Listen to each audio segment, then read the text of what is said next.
चरणों में कैसे आऊं, हे प्रभु मुझे बता दो। रामचरितमानस में एक श्लोक आता है, बड़ा सुंदर है। गद गद कंठ नयन बहनीरा, मम गुण गावत पुलक शरीरा। जो यहाँ पर सामने तक बैठे हैं लोग ना, इधर चेयर काफी खाली, इधर आ जाएंगे और यहाँ भी गद्दे डलवा दीजिए। बोलो जैसे। और हाँ, जानते हैं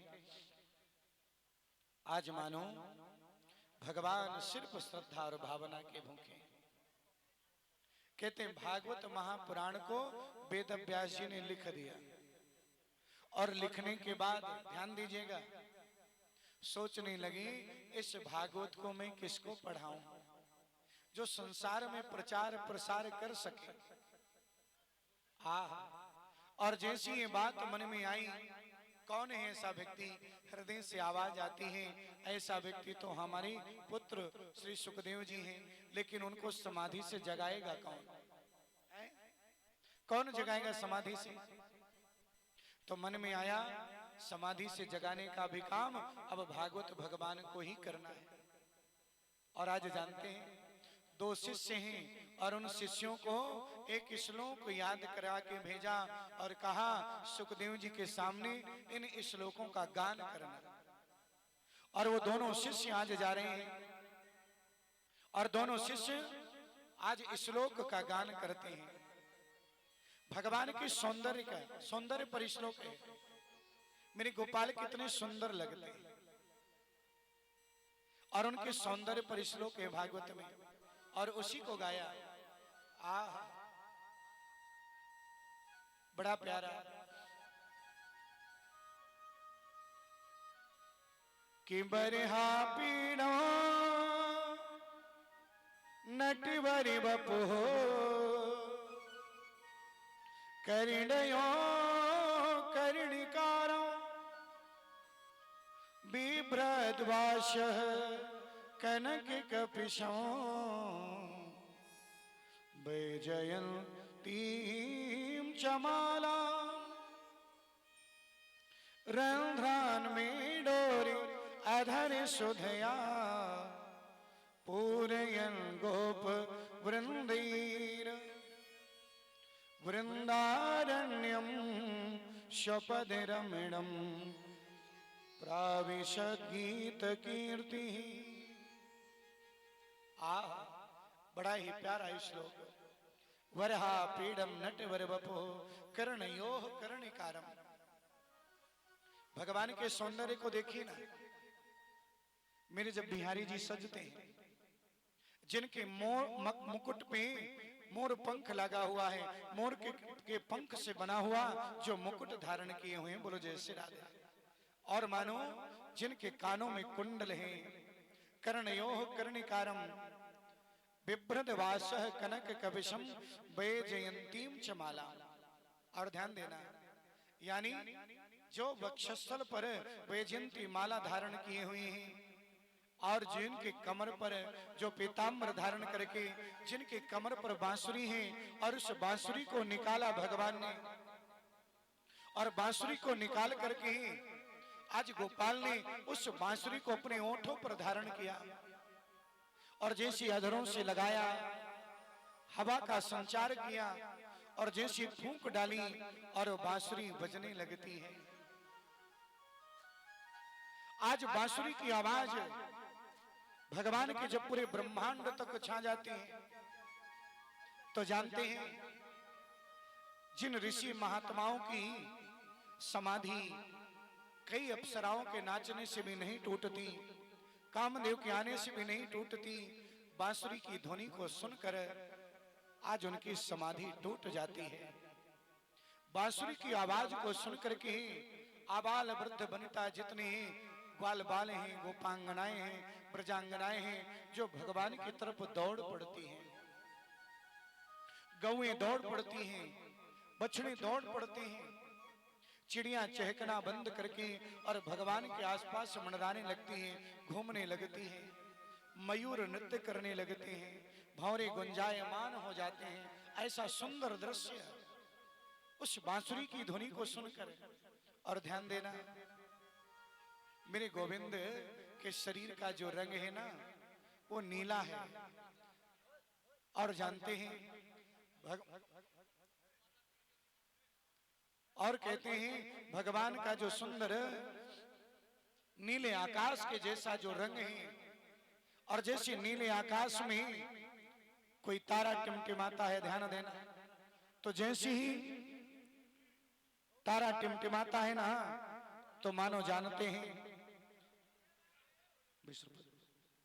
और जैसे तारा टिमटिमाता है, ध्यान देना, तो उस तारे को देख करके ऐसा प्रतीत होता है कि जब ग्वाल बाल गौए बछड़े दौड़ते हैं और वो जो धूल है, रज है, जब उड़ती है उनके शरीर पर पड़ती है, ध्यान देना, शरीर पर पसीना आ जाता है, और उस पसीने की बूंद में जब रज पड़ी तो मानो उसी प्रकार मालूम पड़ रहा है जैसे आकाश में कोई तारा टिमटिमा रहा हो। बड़ा सुंदर दृश्य है। और ऐसे जो गोपाल हैं जिन्होंने अपने चरणों से इस धरती को, ब्रज को रौंदा है, उस धरती पर चले हैं और जैसे ब्रज की महिमा को गाया, आज मानो मेरे सुखदेव जी महाराज अपने स्थान से खड़े हो गए। बोले और कथा सुनाओ ना। बोले और ज्यादा सुनना है तो अपने पिताजी के पास जाओ। पुनः बैठ जाते हैं समाधि में। शिष्यों ने जाके कहा, उठे तो थे लेकिन फिर से बैठ गए। दोबारा जो है एक दूसरा श्लोक लिख करके दिया, और जो भगवान की कृपा का श्लोक है। ध्यान देना, अगर कोई व्यक्ति हमारा बुरा करता है ना तो हम भी उसका बुरा करते हैं, लेकिन भगवान कैसे हैं कि भगवान का जो बुरा भी करता है भगवान उसका अच्छा करते हैं। बोले कैसे? जैसे एक फूल होता है, गुलाब का फूल है, किसी भी चीज का फूल है, हम फूल तोड़ने के लिए जब जाते हैं ना तो फूल ये नहीं पूछता कि तुम मुझे क्यों तोड़ रहे हो, हैं? चाहे हम उस फूल को तोड़ करके अपनी बालों के सजावट के लिए तोड़ रहे हो, चाहे उस फूल को किसी अर्थी में डालने के लिए तोड़ा जा रहा हो, चाहे उस फूल को दरवाजे की सुंदरता बनाने के लिए तोड़ा जा रहा हो, चाहे उस फूल को भगवान को चढ़ाने के लिए तोड़ा जा रहा हो, जो फूल तोड़ता है फूल उसके हाथ में सुगंध जरूर छोड़ देता है। उसी प्रकार जो भगवान के समीप जाता है भगवान उसका कल्याण जरूर कर देते हैं। ऐसे भगवान का गुण है।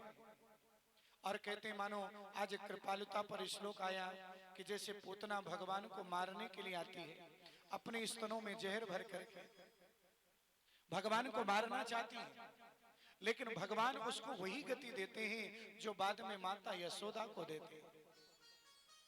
उनको लगता है जो काम माता यशोदा करती थी आज वही काम करने आई हैं, भले ही इसके अंदर कपट है, तो बोले इसको वही गति दूंगा जो बाद में माता यशोदा को दूंगा। कियो वकियो सनकाल कूटो जिघांसया पा यदप्य साधवी लेभे गतिम धा त्रिचितान्ततोन्यम कम वा दयालो शरणं ब्रजेमा। वही गति प्रदान करूंगा जो गति माता यशोदा को दिया हूं, यानी उससे दयालु कोई दुनिया में है नहीं, इसलिए तो उसे दीन बंधु कहते हैं, कृपा सिंधु कहते हैं, जाहि दीन परने। ऐसे भगवान है। और उनकी इस स्नेह को देख करके आज सुखदेव जी महाराज अपने स्थान से खड़े हो गए, दौड़ लगाई और दौड़ लगा के पहुंचे कहा? अपने पिता के पास, और कहने लगे मुझे पूरी भागवत पढ़नी है। पूरे भागवत का अध्ययन किया और अध्ययन करने के बाद उसी भागवत को वो बाद में परीक्षित महाराज को सुनाते हैं। बोलो जय श्री राधे। बोले परीक्षित को कैसे सुनाया? बोले परीक्षित को श्राप लगा था ना 7 दिन में मरने का, है कि 7 दिन में तो आपको मरना पड़ेगा। और जब मरने का श्राप क्यों लगा था? बोले एक संत का अपमान कर दिया था, एक संत के गले में मरा हुआ सर्प डाल दिया था। उनके बेटे ने श्राप दिया, इत लंघित मर्यादम तक्षकम सप्तमे हनि। इसने मर्यादा का उल्लंघन किया, इसको 7वें दिन तक्षक नाग डस लेगा। आज परीक्षित को जब मालूम पड़ा तो अपने बेटे को राजगद्दी दिया और चल दी। और प्रसन्न है किस बात पे? इस बात पे कि मुझे 6 दिनों तक कुछ नहीं होगा। बोलो जैसे राजा। अच्छा, दुनिया में कोई गारंटी ले सकता है ऐसी? किसी को एक क्षण का ठिकाना नहीं, हाँ? लेकिन परीक्षित जी कह रहे हैं मुझे 6 दिन तक कुछ नहीं होगा। बोलो जैसे राजा। और कहां जा रहे हैं? संत समागम के लिए। ध्यान दे लेना, इस जीवन का कोई ठिकाना नहीं, किसको किस समय क्या हो जाए। लेकिन जितने दिनों तक ये जीवन मिला है उतने दिनों तक कम से कम भगवान का स्मरण करते रहो और अच्छे कर्म करते जाओ। बोलो जय श्री राधे। व्यक्ति को जीवन में मृत्यु से नहीं डरना चाहिए। अगर डरना है तो कर्म से डरना है। किससे डरना है? कर्म से। कर्म हमारा बुरा नहीं होना चाहिए, अच्छा कर्म करते रहो। जो कर्म गलत करेगा फल उसी को बुरा मिलेगा। आजकल साइंस में पढ़ाया जाता है और कहा जाता है कि न्यूटन ने लिखा है, न्यूटन नाम का एक वैज्ञानिक था, कोई गेंद फेंको और किसी चीज से टकराएगी तो वापस उसी वेग से वापस आएगी। मैंने कहा भैया अभी आपको न्यूटन याद है, ये सब बातें हमारे महात्मा संत महात्मा पहले लिख गए हैं। जो करोगे वही भरोगे, हैं? और जितना करोगे जैसा करोगे वो सब मिलेगा, ब्याज के समय और बड़े बेग से। ध्यान देना, इसलिए कर्म अच्छा करो, जो जैसा करता है वैसा ही फल पाता है। इसलिए काम करते समय ध्यान देना चाहिए, इस काम का मुझे क्या फल मिलेगा। अरे जीवन की गाड़ी जा रही है, ध्यान देना, इस जीवन की गाड़ी को भटकने मत दो।